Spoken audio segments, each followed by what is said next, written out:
રાજ્યના chief secretary વરેશ સિંહાએ video conference દ્વારા કચ્છના વહીવટી તંત્ર પાસેથી વાવાઝોડાને પહોંચી વળવા માટે માહિતી મેળવી હતી. ગાંધીનગરથી થઈ રહેલા મોનિટરિંગની સાથે ચીફ સેક્રેટરી અને રાહત કમિશનરે રાજ્ય સરકાર વતી તમામ મદદની ખાતરી આપી હતી. હવામાન વિભાગના જણાવ્યા પ્રમાણે નિલોફર વાવાઝોડાનું જોર નરમ પડતા હવે તે 31 અથવા 1 તારીખે કચ્છના નાલિયા પર ત્રાટકી શકે છે. જોર ઘટતા પવનની ઝડપ ઘટીને 80 થી 90 કિલોમીટર થઈ શકે છે. જો કે વાવાઝોડાનો ભય યથાવત છે. માછીમારી કરવા ગયેલ 1500 થી વધુ માછીમારી બોટને સમુદ્રમાંથી પરત બોલાવવાની કામગીરી ચાલુ છે. ત્યારે આજે દ્વારકાના રૂપેન બંદર પર 340 જેટલી બોટ પરત આવી પહોંચી હતી.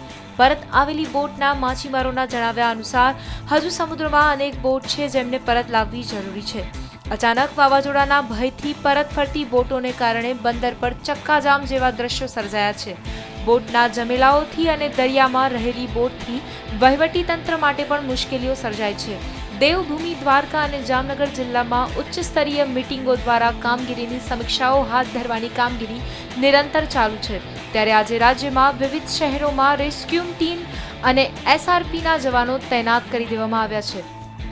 વાવાઝોડાની અસર જ્યાં વધુ થશે એવા અબડાસા લખપત વિસ્તારમાં 119 ગામોનો સર્વે કરીને 6809 પરિવારોના 30,485 લોકોનું સ્થળાંતર આજથી શરૂ થશે. આ માટે 200 આશ્રય સ્થાનો નક્કી કરાયા છે. કચ્છની સેવાભાવી સંસ્થાઓ 2 ટાઈમ ફૂડ પેકેટ પૂરા પાડશે.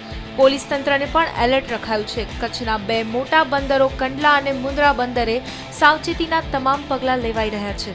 રાજ્ય સરકારની મદદથી કેન્દ્ર દ્વારા એનડીઆરએફની 4 ટીમો અને 7 સેટેલાઇટ ફોન કચ્છ પહોંચી આવ્યા છે, જે આફતમાં મદદરૂપ બનશે.